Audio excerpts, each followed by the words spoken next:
كتاب فهرس رواية للكاتب سنان أنطوان، عراقي أمريكي. كما عودنا الكاتب أن يكتب عن الوجع العراقي بأسلوب رائع وجديد، إلا وهو أن يجعل الدابة والجماد كالحائط والستارة والسجادة والنبات كالشجرة تتكلم وتخبرنا بمرارة تارة وبفرح تارة أخرى حسب الأحداث التي حولها، وكأن الأحداث تنطق الحجر. وينتقل الكاتب في قصته ما بين التاريخ السومري الزاخر والإسلامي، وكذلك ينتقل ما بين الأحلام والواقع، وكأنك لا تميز أيهما الواقع وأيهما الخيال، وذلك لقساوة الواقع وكأنه كابوس لا تعرف متى ينتهي. ويربطه بالحاضر، حاضر الدكتاتورية وتبعيتها من حروب وإذلال، وآخرهم الاحتلال عام 2003 على يد الأمريكان.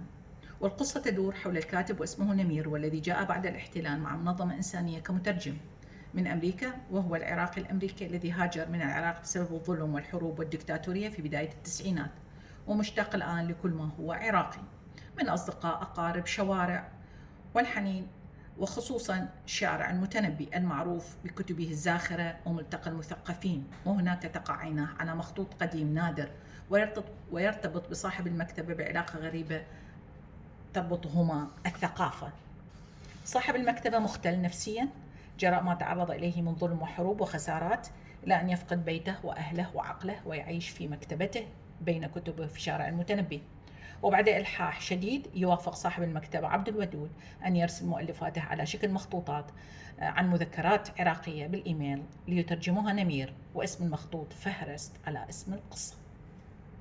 وبعد أن تنتهي الترجمة ويرى فهرست النور، ويحضر عبد الودود إلى أمريكا لتكريمه على هذا الإنجاز الرائع، وكأن عذابات عبد الودود انتهت على يد نمير في أمريكا. وإذا يستيقظ نمير من الحلم على انفجار شارع المتنبي، شارع الثقافة، وموت عبد الودود شهيد الاحتلال، وكأن الوجع العراقي مستمر لا ينتهي، وأن العراق مشروع استشهاد. ويقول الكاتب: هناك أحزان لا تترجم. ويقول أيضا: أنا أعيد نسج الحبال السرية، مهمتي عكس مهمة القابلة أو طبيب الولادة الذي يقص الحبل السري بعد الولادة. أعيد الأوتار إلى العواد المحترقة، أعيد الدمعة إلى العين.